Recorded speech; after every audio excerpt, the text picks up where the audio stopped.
Pai, Senhor, igreja, vamos colocar em pé.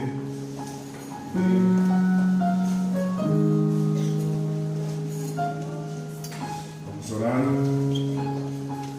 Deus da eternidade, Pai das luzes, Pai, estamos na Tua casa, porque Deus, estamos com sede, Deus, de adorar o Teu nome, glorificar o Teu nome, de exaltar o Teu nome, porque Tu és o nosso Pai, Tu és o nosso Deus, que quando nós estávamos, Senhor, derrotados, estávamos mortos, o Senhor nos ressuscitou, o Senhor nos trouxe para o reino do Teu amor. E Deus, ó Pai, por essa causa nós adoramos o Teu nome, porque nós somos filhos, Deus, porque o Senhor nos adotou. Deus, já louvamos, já adoramos. Agora, Deus, estamos prontos para ouvir a Tua palavra. E aqui está o Teu filho, o Teu profeta, a qual o Senhor levantou para essa geração. Deus, eu sei que o Senhor já tem usado, mas, ó Pai, eu te peço, meu Deus, ó Pai, Deus, um poder sobrenatural sobre este lugar, enquanto o Teu filho estará pregando.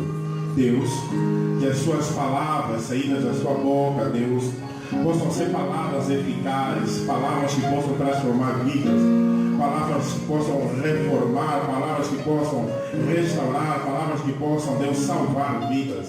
Pai, não simplesmente palavras que possam trazer milagres, bênçãos materiais. Melhor do que isso, Pai, queremos, ó Pai, ter a certeza da nossa salvação. E Deus, ó Pai querido, Pai eterno, e que as palavras que, Senhor, que vão sair da boca do Teu Filho possam trazer em nós, ó Pai amado, um tempo de reflexão e nos levar a ter uma intimidade contigo. Pai, é o que queremos nessa tarde. Deus, em nome do Teu Filho amado, Jesus Cristo, caia sobre o Teu Filho, o Teu profeta, o Teu obreiro, Deus Pai querido, a Tua unção, o Teu poder, o poder do Espírito Santo sobre a sua vida. É o que eu te peço, meu Deus. Dá-nos, ó Pai, a melhor comida que está sobre a sua mesa. Dá-nos o melhor pão que está sobre a sua mesa, o melhor vinho, Pai. Em nome de Jesus, ó Pai. Amém. Essa oportunidade que ela nos concede no dia de hoje. E também a liderança da igreja. Vou permitir que neste dia, então, sejamos nós o arauto de Deus para trazer uma mensagem para a igreja, para a noiva de Cristo Jesus. Louva a Deus pela sua vida, que aqui está. Louva a Deus por esta igreja. Louva a Deus pela minha família. Louva a Deus porque Ele é bom e a sua misericórdia dura para sempre. Sem mais delongas, abrimos a palavra do Senhor no livro dos Hebreus, Efésios, capítulo 5, verso 14. Se calhar vamos começar mesmo do início, amém? Efésios capítulo 5. Deus tem uma palavra para ti, Deus tem uma mensagem para a igreja, Deus tem uma mensagem para os seus filhos, assim como o pastor falou orar, uma mensagem para quando você sair daqui e refletindo sobre a sua vida, uma comida que você deve ir mastigando até a sua casa, para que então faça uma boa digestão da comida que o Senhor Jesus vai servir neste dia, amém? Efésios capítulo 5, só quem já encontrou, glorifique dizendo amém. Amém. Graças a Deus, diz assim a palavra do Senhor. Sede, pois, imitadores de Deus como filhos amados, e andai em amor, como também Cristo vos amou e se entregou a si mesmo por nós, em oferta e sacrifício a Deus em cheiro suave. Mas a prostituição e toda sorte de impureza ou cobiça nem ainda se nomeia entre vós como convém a santos. Nem torpeza, nem conversa tola, nem chocarrices, que não convém, mas antes ações de graças. Pois bem sabeis isto, nenhum devasso ou impuro ou avarento, o qual é idólatra, tem herança no reino de Cristo e de Deus. Ninguém vos engane com palavras vãs, pois estas coisas vêm a ira de Deus sobre os filhos da desobediência. Portanto, não sejais participantes com eles, pois outrora ereis trevas, mas agora sois luz no Senhor. Andai como filhos da luz, pois o fruto da luz consiste em toda a bondade, justiça e verdade, descobrindo o que é agradável ao Senhor. E não vos associeis com as obras infrutuosas das trevas, antes, porém, condenai-as. Pois o que eles fazem em oculto, até dizê-lo é torpe, em outras versões é vergonhoso. Mas todas as coisas manifestas pela luz tornam-se visíveis, pois é a luz que a tudo manifesta. Pelo que diz, desperta, ó tu que dormes, e levanta-te dentre os mortos, e Cristo te esclarecerá ou te iluminará. A igreja pode repetir esse versículo? Pelo que diz, desperta, ó tu que dormes, e levanta-te dentre os mortos, e Cristo te... Portanto, vede prudentemente como andais, não como nestes, mas como sábios, remindo o tempo, porque os dias são maus, pelo que não sejais insensatos, mas ou seja, a vontade do Senhor. E não vos embriagueis com vinho em que há devassidão, mas enchei-vos do Espírito Santo, palavra do Senhor. Vamos fazendo a oração do pastor, oremos mais uma vez. Pai, nós te louvamos, nós te bendizemos, Rei da Glória. Obrigado, ó Pai, por esta oportunidade que o Senhor nos concede neste dia de estar na tua casa, Senhor. Já te louvamos, Pai, já te bendizemos, Rei da Glória. E nesta hora, Senhor, eu te peço que o semeador saia semeado, e não somente encontre terras férteis, Deus eterno, para que a semente desse dia possa brotar, Senhor, e trazer frutos dignos de arrependimento, ó Rei da Glória. Pai, fala com o teu povo, pois esse povo não é meu, nem tampouco a palavra é minha, Senhor. Então faça a tua vontade, é o que eu te peço, meu Deus, em nome de Jesus. E a igreja pode tomar o seu assento, glorificando a Deus com suas palmas. Aleluia. Graças a Deus. O tema para o dia de hoje é hora de despertar do sono. Coloca a sua mão no ombro do seu irmão que está do lado esquerdo e também daquele que está do seu lado direito. E abane ele, diga assim: é hora de despertar do sono. Aleluia. É hora de despertar do sono. Incomode ela ter de ficar irritado como despertou mais funcionário. Incomode ela ter de ficar irritado. É hora de despertar do sono. Graças a Deus, louvado seja o nome do Senhor. Amados e queridos irmãos em Cristo, simpatizantes da nossa fé que hoje aqui se encontram, existem dois temas fundamentais no Novo Testamento. O primeiro nos fala de como é que nós somos redimidos por Deus, e o segundo, de como nós, redimidos, devemos viver para Deus. Nos Evangelhos, Jesus Cristo inicia o seu ministério com uma palavra de amor, uma mensagem de perdão, salvação e redenção para a humanidade. Já na segunda parte do Novo Testamento, olhando nós para as cartas gerais, as epístolas paulinas, vamos ver que a mensagem que o Espírito Santo traz para a eleita é de como nós devemos viver para Deus.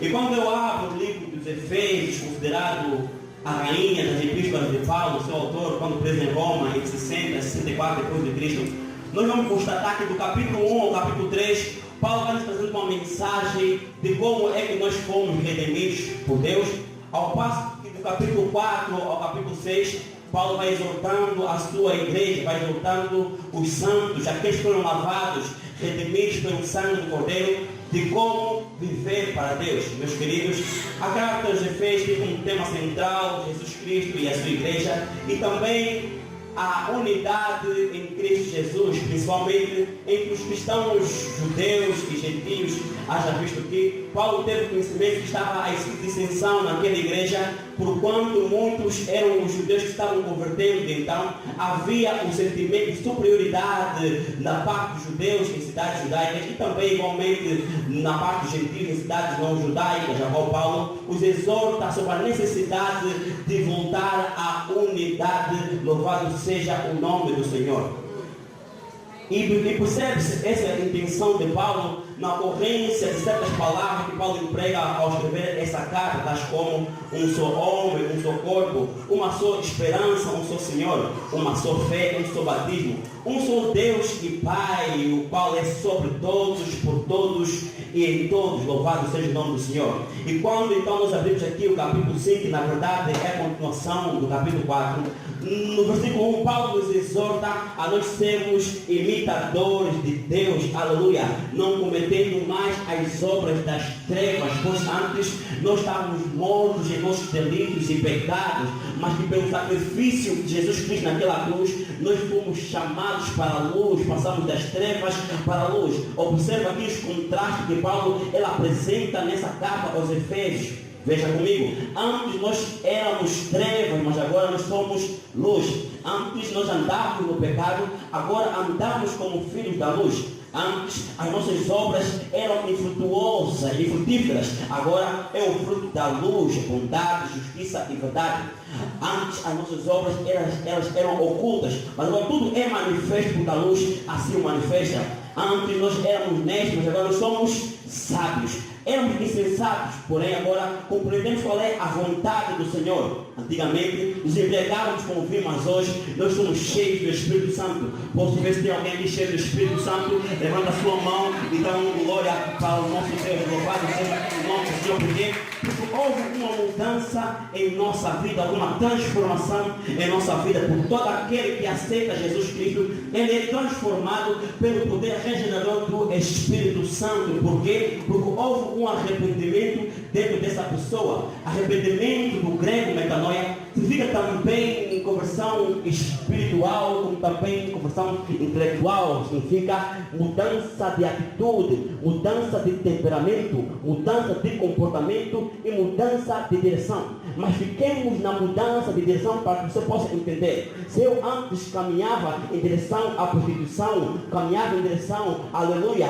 à fornicação, agora eu ando em direção à castidade, à pureza sexual. Se eu antes caminhava em direção ao adultério, agora eu ando em direção à fidelidade no meu casamento. Se eu antes andava em direção à embriaguez alcoólica, agora eu ando em direção, aleluia, a ser cheio do Espírito Santo, porque houve uma transformação em minha vida, porque houve uma mudança de direção na minha vida, houve uma metanoia na minha vida. E se nós antes caminhávamos em direção à perdição, agora nós caminhamos em direção à salvação. Se nós antes caminhávamos em direção à condenação eterna, agora nós caminhamos em direção à vida eterna. Aleluia!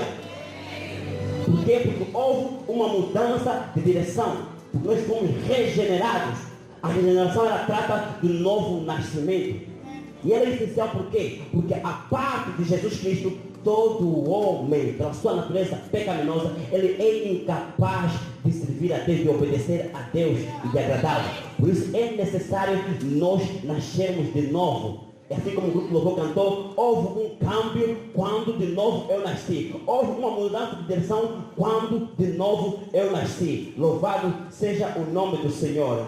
Graças a Deus. Desperta, ó tu que dormes, e levanta-te dos mortos, e Cristo te esclarecerá. Este versículo a qual nós vamos nos debruçar. Aleluia. Falamos então um pouco do sentido do verbo dormir nas Escrituras Sagradas. Primeiro, nos fala obviamente do sono natural, aquele que Pedro, Tiago e João sentiram quando foram com Jesus Cristo ao monte da transfiguração. Aleluia. Segundo, é no sentido de morrer. Paulo, quando falava acerca do arrebatamento, em 1 Tessalonicenses capítulo 4, 16, ele falava: não sejais ignorantes quanto aos que já dormem, quanto aos que já morreram. Aleluia. Queria Paulo dizer. O terceiro emprego deste verbo se refere à apatia para com a palavra do Senhor, para com o Evangelho do Senhor, para com o Espírito Santo que assola muitos crentes, o sono espiritual. Então, se você conhece alguém que está apático na igreja, já não quer orar, já não quer buscar, já não quer se preocupar com a obra do Senhor, saiba, pois que ele está dormindo e tem aí a necessidade de despertá-lo desse sono. E por pregar também é ensinar. Conheça as 5 fases do sono, segundo nos falam os cientistas. A primeira fase, que ocupa entre 5 a 8% do sono, é a fase do adormecimento. Funciona como uma fase intermédia. Ele está acordado e está dormindo. A segunda, os ritmos cardíacos, eles diminuem, e as ondas cerebrais também. Na terceira fase, começamos a entrar no sono profundo. É uma fase rápida, ocupa apenas 5% do tempo total do sono.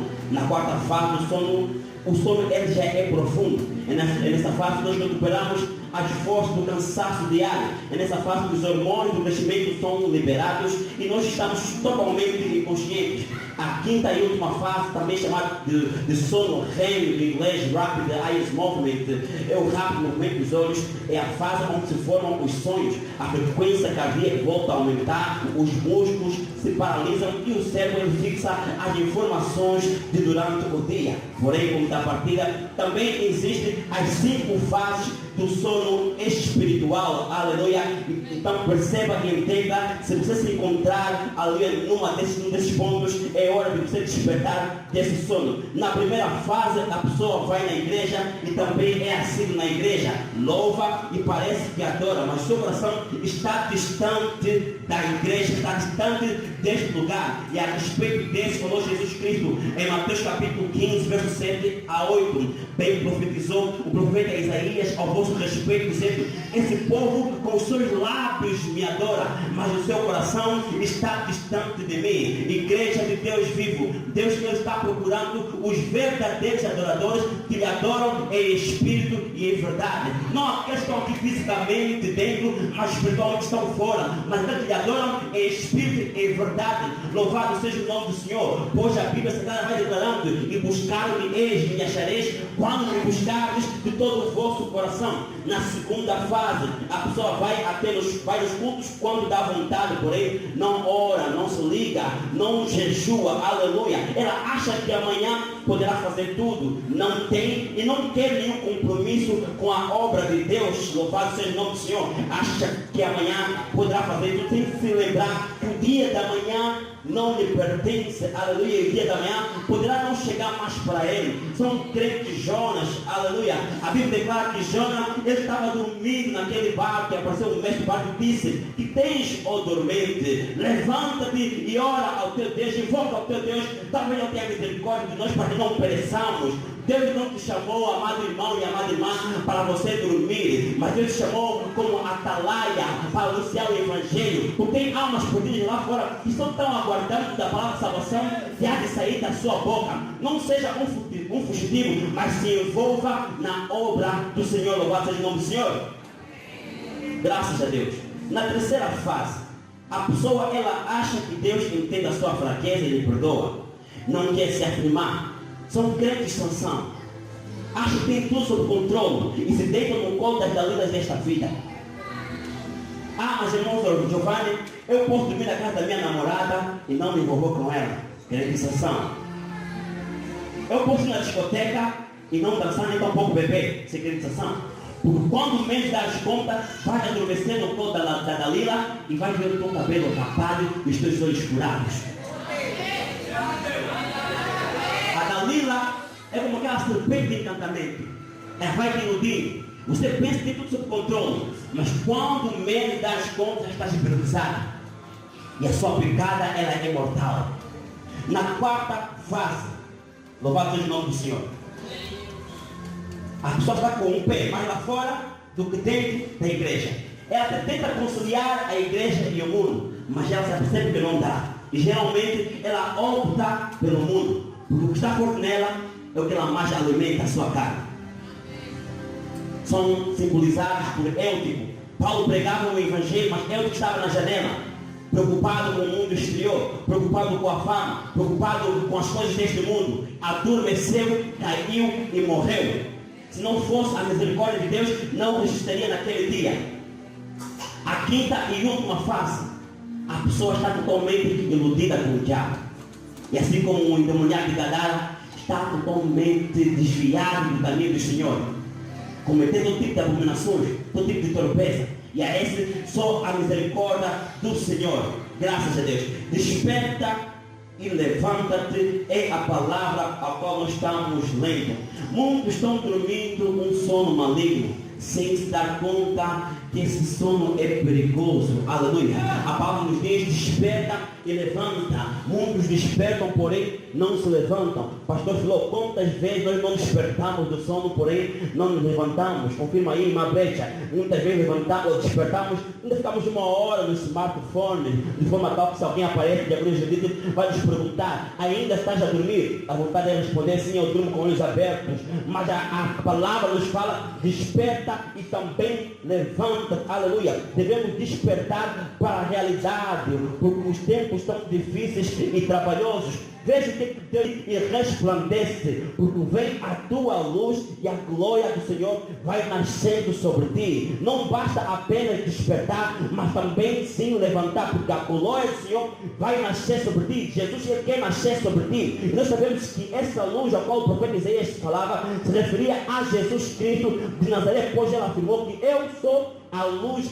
deste mundo. E Jesus Cristo, ele nasce no coração daqueles que o aceitam, aleluia, daqueles que rejeitam viver uma vida mundana e querem realmente ter ele em seu coração. Louvado seja o nome do Senhor. E então, aleluia, tudo que é trevas se manifesta, porque agora Jesus Cristo, ele habita dentro de nós, ele habita dentro de você, amada igreja. Jesus quer fazer morar para te iluminar, pois nós lemos: levanta-te, desperta, levanta-te, aleluia, levanta-te dos mortos e Cristo te esclarecerá, ou Cristo te iluminará.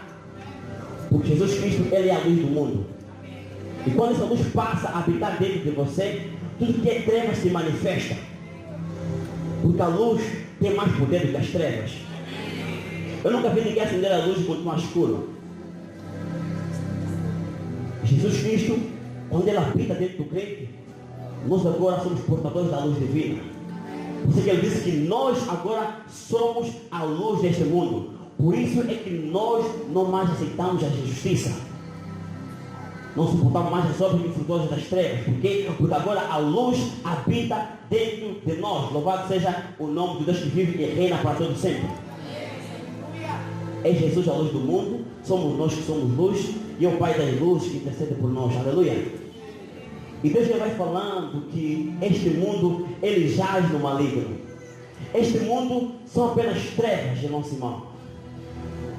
Mas Deus lá dos céus, quando ele olha para a terra, ele vê pontos brilhando como se fossem pirilampos. E eu creio que eu sou um Deus. Onde estão os outros aqui? Aleluia. Porque nós somos a luz deste mundo. E onde nós colocamos a planta do nosso pé, as trevas se dissipam. Aleluia. Então, se nós somos luz do Senhor, então não podemos mais cometer as obras das trevas. Não podemos mais viver no pecado. Devemos deixar a avareza, a impureza. Por Paulo ele vai falando aqui que todos aqueles que assim não procederem são filhos da desobediência, e a ira do Senhor é sobre os tais. Porque aquele que vive pecando dentro da igreja, primeiro está dormindo. Segundo, ele vai acabar por morrer espiritualmente. Aleluia. E Jesus já vai dizendo aqui em João 8,34: todo aquele que vive na prática do pecado, ele é escravo do pecado. Todo aquele que vive na prática do pecado é porque ele é escravo do pecado. E eu vou simbolizar para que você possa entender.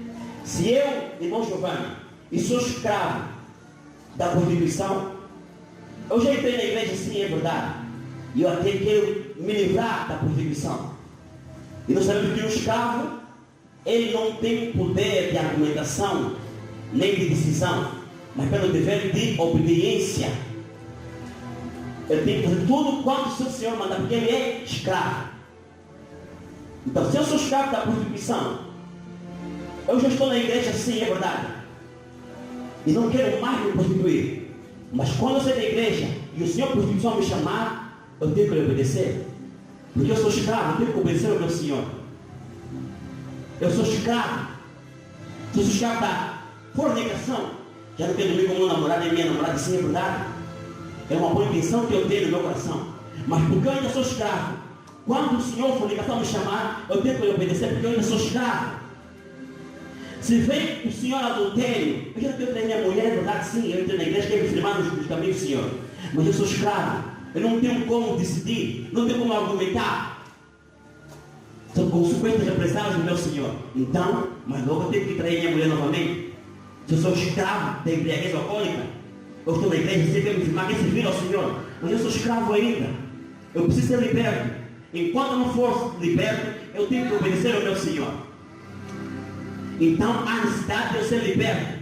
Porque enquanto eu fosse escravo do pecado, eu não tenho como argumentar, nem tampouco decidir. Tudo quanto o meu Senhor mandar, eu tenho que obedecer. Mas em contrapartida, Jesus já vai dizer em João 8,32: e conhecereis a verdade, e a verdade vos libertará. Então aceite essa libertação que Jesus quer te oferecer. Porque ele vai dizer no verso 36: se pois o Filho vos libertar, verdadeiramente sereis livres. Então, se você vir até Jesus e dizer: Jesus, eu não quero mais ser escravo do pecado, então liberta-me, porque só aí o meu Senhor não terá mais domínio sobre a minha vida. Aleluia! Jesus Cristo tem que oferecer a libertação. Então, se você se encontra aqui nessas condições que temos anunciado, tem culto de libertação aqui na igreja. Você não consegue largar a comunicação? Vem, peça para o Senhor te libertar. Se o teu olho te faz pecar, arranca, deita fora. Se é tua mão, corta ela, deita fora. Não literalmente, mas se é a pornografia que te faz pecar, parte do teu computador. Se é tua mão que faz roubar no trabalho, é melhor sair daquele lugar, daquela área. Se é tua namorada que faz fornicar, então não vai na casa dela à noite. E vem aqui, ora, jejua, e o Senhor vai te libertar. Se você aceitar esta verdade, a verdade que é Jesus Cristo, e permitir que Ele te liberte, Ele vai te libertar. Porque Ele veio não para os justos, não para os sãos, mas para os pecadores. Ele morreu por nós, mesmo quando nós éramos pecadores. E Deus ele prova o seu amor, porque Cristo morreu quando nós ainda éramos pecadores. Aleluia! Veja que Paulo vai dizendo aqui em Romanos 13, verso 11: e isto digo, conhecendo o tempo, que já é hora de despertarmos do sono, porque a nossa salvação está agora mais perto de nós do que quando aceitamos a fé. Não. Paulo, quando escreveu essa palavra, ele pensava que Jesus iria voltar naquele tempo. Mas hoje nós podemos constatar que ele estava se referindo ao tempo presente. E como eu tenho dito, a Bíblia ela é mais atual que o jornal que sai a cada manhã. Veja bem que isto digo, conhecendo o tempo, aleluia, que já é hora de despertarmos do sono, porque a nossa salvação está agora mais perto de nós do que quando nós aceitamos a fé. A nossa salvação, igreja, está mais próximo de nós do que quando nós aceitamos a fé. E a salvação ela é oportunizada a todo o ser humano até o momento da sua morte, quando então o seu destino estará irremediavelmente traçado, ao céu ou ao inferno. Depois de morrer, nada mais poderá ser feito.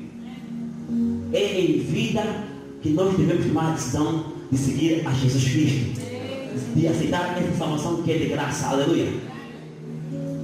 Jesus já está voltando, amados irmãos. A salvação ela está mais perto de nós do que quando nós aceitamos a fé. É hora da igreja despertar. É hora da igreja andar em unidade. O Satanás, sabendo que já é tempo da igreja atual despertar do sono, ele traz distração para o povo de Deus.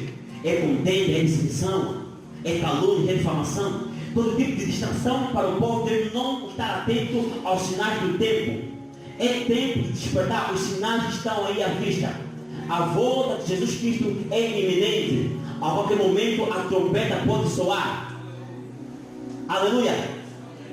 Estudiosos eles apontam para a saída do Reino Unido como um dos cumprimentos da profecia de Daniel 2. Quando Nabucodonosor teve um sonho que ele viu mais tarde, porém os sábios da Babilônia não conseguiram interpretar e decidiu então matar todos eles. Mas Daniel, servo abençoado, cheio do Espírito Santo, Deus lhe revelou o sonho que aquele rei tivera.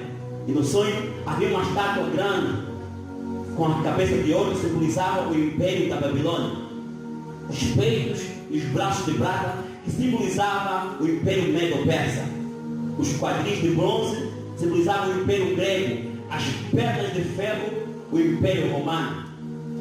E todos nós que estudamos história, nós sabemos que o mundo foi regido por 4 grandes impérios.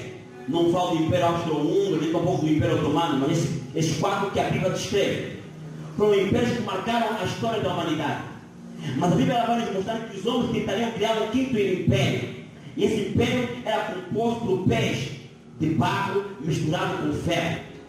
E a Bíblia vai dizendo que o ferro e o barro não se misturam. E esse bloco econômico político que é chamada União Europeia, que segundo os estudiosos então é tipificado e simbolizado por esses 10 desses pés, devido aos interesses dos seus Estados membros, interesses particulares, está prestes a se desintegrar. A Bíblia declara que não haverá um quinto império dos homens, não. Eles tentarão de tudo, mas não vão conseguir.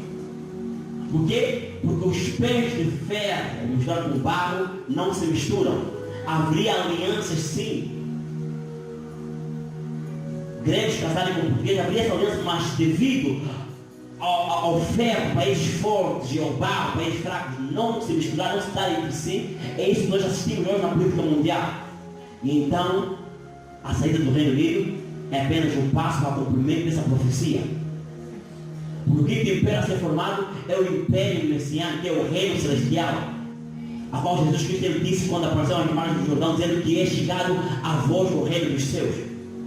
Satanás ainda vai tentar sua última cartada, tentar unir o mundo com o governo mundial, mas não vai funcionar. O Daniel descreve que houve uma pedra lançada sem auxílio de mão, a qual destruiu os pés de barro e de ferro, e toda a estátua caiu e foram esmiuçados.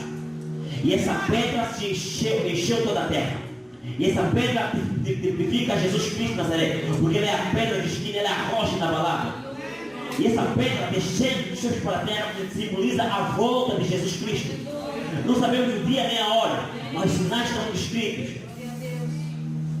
A volta de Jesus Cristo está iminente. Porque nós olhamos para a história, Satanás ele sempre tentou unir as nações. Porque antigamente era um só governo. Deus desceu, confundiu as línguas e separou o povo na altura da Torre de Babel. Separou a humanidade quando confundiu as línguas. Desde então, todos os líderes mundiais, influenciados pelo Espírito do Anticristo, tentaram unir as nações. Hitler tentou unir o mundo. Bonaparte também tentou unir o mundo. O Anticristo veio para unir. Mas eles não vão conseguir. Só Jesus Cristo tem o poder para unir novamente o mundo, a humanidade. Aleluia. Deus disse assim como eu e tu somos um, Pai, que eles sejam um também. Aleluia. Graças a Deus. Vamos nos colocar de pé, amém? É hora de despertarmos do sono, amada igreja. É hora de despertarmos do sono. Vejamos aquilo que diz Mateus capítulo 13, verso 35. Não, está em Marcos, desculpe, em Marcos 13, 35. Vigiai, pois, não sabeis quando virá o Senhor da casa. Se é tarde, se é à noite, se é meia-noite, se é o cantar do galo. Se pela manhã, para que vive de improviso, não fujaste dormindo. E essas coisas que vos digo-vos a todos, vigiai. Feche teus olhos, igreja. É hora de nós despertarmos do sono, porque este dia chegará de improviso. Leve o Evangelho a sério. O Satanás não está brincando de ser diabo, não para de brincar de ser crente. Para de pensar que amanhã vais te batizar, amanhã vais servir a Deus. O dia da manhã não te pertence. Você pode sair dessa porta para fora e cair e não mais haver oportunidade para ti. É tempo de você despertar desse sono. Há um tempo que está afligindo a igreja de Deus vivo. Você vê as heresias aumentando, a apostasia surgindo, e o povo que não medita, não ora, não jejua, não quer ter intimidade para com Deus, está dormindo um sono profundo, não está entendendo que é Satanás que está iludindo. E dessa forma corre o risco de ficar quando Jesus Cristo voltar. Mas Deus ele te diz: desperta desse sono, levanta, porque a luz quer habitar dentro de ti. Jesus ele quer te iluminar, ele quer te esclarecer para que você possa estar atento aos sinais escritos na palavra de Deus sobre a sua volta. Ele não quer que você fique, ele não quer que você continue na prática do pecado, não, porque antes nós éramos trevas, mas agora nós somos luz do Senhor. Ele te chamou para a luz. Alamão, porque a negação que vem caia. Alamão, que ele vaso. Então, se você aqui está neste dia, se ele está dormindo, ouviu esta palavra e se enquadrou em algum daqueles pontos que eu aqui referi, você já não tem vontade de orar, não tem vontade de se envolver na obra do Senhor, vem aqui à frente. que eu pedi ao pastor Filó para orar pela sua vida. Você que sente que está preso a alguma coisa, não sei se libertar. Jesus Cristo está aqui nesta hora te convidando, filho meu, vinde a mim, vós estou cansados e oprimidos, e eu vos aliviarei. Lamãos, toqueia, lava, xandarabia, caia. Jesus quer te libertar, meu amado irmão. Ele quer te despertar desse sono, para que naquele dia, quando a trombeta soar, você possa